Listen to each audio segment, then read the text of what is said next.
kisah Yairus dan perempuan yang sakit parah.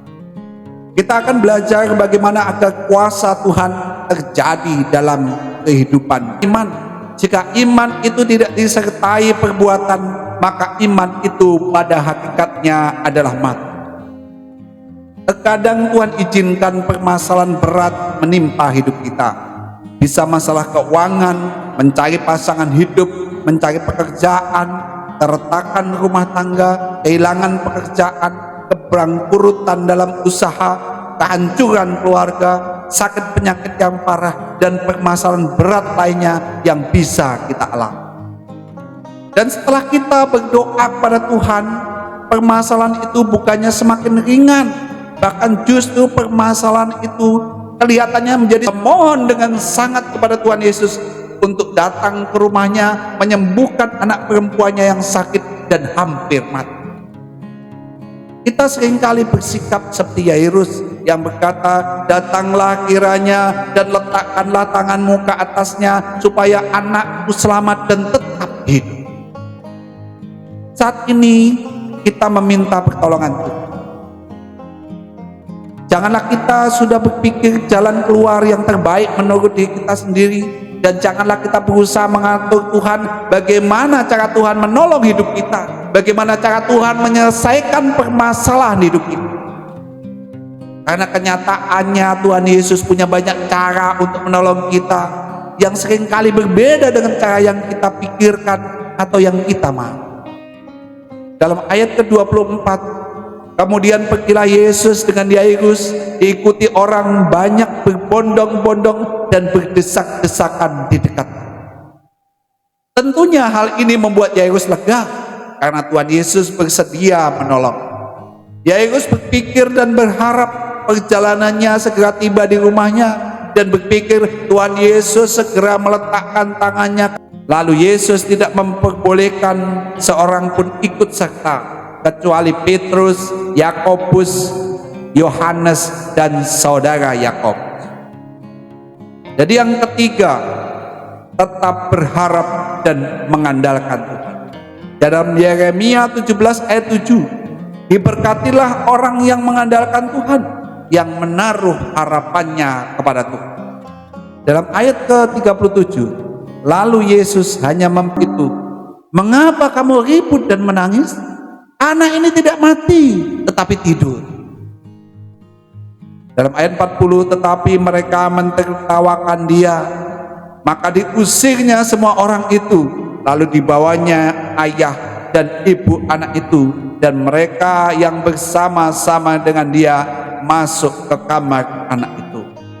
Dalam ayat ke-40b, lalu dibawanya ayah dan ibu anak itu, dan mereka bersama-sama dengan dia masuk ke kamar anak itu.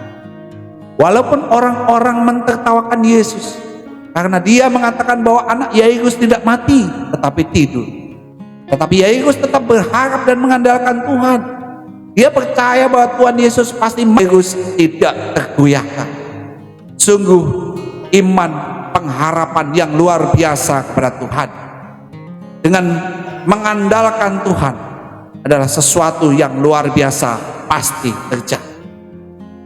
Di dunia ini banyak situasi dan kondisi yang bisa memperlemah iman percaya kita kepada Tuhan Yesus. Bahkan orang-orang di sekitar kita dengan perkataan, sikap, perbuatan juga bisa melemahkan iman kita. Bahkan bisa keluarga kita dan orang-orang terdekat kita. Seperti keluarga dan orang-orang di sekitar Yairus yang mentertawakan perkataan tolongan Tuhan. Mari kita mencontoh iman Yairus yang tetap teguh berharap dengan berkata, "Hai anak, bangunlah." Maka anak itu yang sudah mati bangkit hidup kembali. Mukjizat terjadi.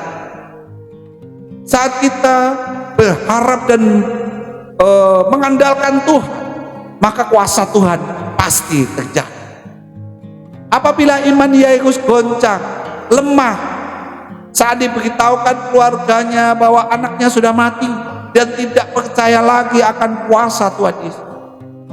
Apabila Yairus tidak membawa Yesus ke rumahnya dan kehilangan pengharapannya kepada Tuhan Yesus, tentunya Yairus akan kehilangan kesempatan untuk melihat dan mengalami kuasa Tuhan dalam keluarganya, dan anaknya tetap mati dan tidak hidup lagi. Apabila itu terjadi, maka Yairus hanya bisa menjadi seorang penonton saja, menyaksikan kuasa Tuhan terjadi atas perempuan yang sakit pendarahan selama 12 tahun dan mengalami mukjizat terjadi dalam keluarga kita. Yang pertama, kita harus berdoa sungguh-sungguh dan melangkah dengan iman. Yang kedua, kita harus tetap percaya akan perkataan Tuhan Yesus dan kuasa dari Tuhan Yesus, walaupun situasi, kondisi, dan perkataan orang-orang lain bisa melemahkan iman kita. Dan yang ketiga, tetap berharap dan mengandalkan Tuhan. Jadi melalui permasalahan-permasalahan yang Tuhan izinkan terjadi dalam hidup kita, maka kita akan semakin mengenal besarnya kasih dan kuasa Tuhan. Oleh karena besarnya kasih Tuhan, maka Tuhan selalu sedia menolong hidup kita. Firman Tuhan pada saat ini, Tuhan Yesus memberkati kita semua. Amin.